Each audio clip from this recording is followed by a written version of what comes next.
Assalamualaikum warahmatullahi wabarakatuh. Selamat pagi anak-anak. Hari ini kita akan belajar tema 1, subtema 4. Kita nanti akan belajar membahas pembelajaran 3 dan 4. Nah, sebelum mengawali pelajaran pada pagi hari ini, mari kita berdoa dulu. Berdoa mulai.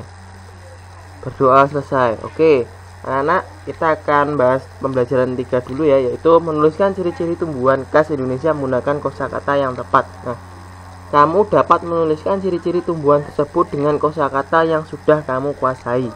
Semakin banyak kosakata yang kamu pahami, artinya maka kamu akan semakin mudah menjelaskan ciri-ciri tumbuhan khas Indonesia tersebut. Nah, jadi jika anak-anak itu menguasai banyak kosakata, otomatis akan bisa menjelaskan sesuatu objek ya, atau bahkan menerangkan pada seseorang gitu ya. Contohnya gini, ini ada gambar bunga ya. Nah, jadi gimana cara menjelaskannya, yaitu pada gambar tersebut adalah setangkai atau sebatang bunga.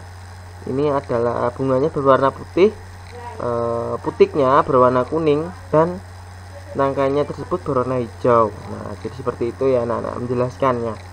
Nah, lanjut lagi ya, itu secara singkatnya aja. Kita langsung ke slide selanjutnya aja. Nah, di sini pembelajaran 3, teknik potong, lipat, dan sambung. Jadi ada bagian-bagian ya dalam teknik itu, dalam mozaik itu ya. Jadi ada teknik potong, adalah memotong atau memisahkan benda menjadi beberapa bagian. Jadi teknik potong tersebut adalah memotong atau memisah benda menjadi beberapa bagian gitu anak-anak. Nah, lanjut lagi, teknik lipat. Teknik lipat adalah melipat atau merangkap dua atau lebih suatu benda. Jadi dilipat nanti dilipat gitu atau menjadi lebih ya, kayak origami gitu. Terus lanjut lagi, teknik sambung adalah menyatukan atau menggabungkan beberapa bahan menjadi satu. Nah, kita lanjut ke slide selanjutnya.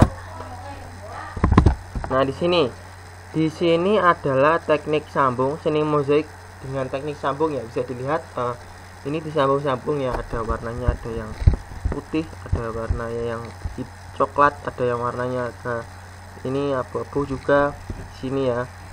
Nah, di sini adalah teknik sambung ya, disambung-sambung. Ini ada 3 kotak-kotak ya anak-anak ya. Ini langsung seperti hidung juga, ini kupingnya juga sama, jadi disambung-sambung gitu. Nah, lanjut lagi ya, soal cerita tentang pembagian bilangan. Nah, sini untuk menyelesaikan soal cerita tentang pembagian, pahami yang diketahui dan ditanyakan dalam soal. Nah, sama seperti pembahasan sebelumnya bahwa caranya menjawab soal cerita itu ya, kita harus memahami dulu artinya dari soalnya, baru kita jawab.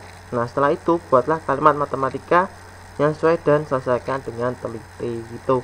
Kita harus tahu penjelasannya atau arahnya itu kemana. Jika arahnya itu menuju ke penjumlahan, maka kita ya pakai cara penjumlahan, tergantung soalnya ya Nana. Jadi kita harus memahami soalnya dulu, baru kita jawab gitu ya. Oke, nah kita langsung masuki pembelajaran 4, membuat laporan menggunakan kosakata yang tepat. Perbanyaklah kosakatamu agar kamu dapat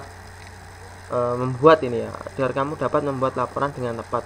Nah, kamu dapat memperbanyak kosakatamu dengan cara 1, membaca teks. Nah, di sini anak-anak bisa dilihat ya, bahwa anak-anak itu bisa memperbanyak teks atau memperbanyak kosakata ya dengan cara membaca teks. Teks itu apa, Pak? Ya, teks itu berupa bacaan.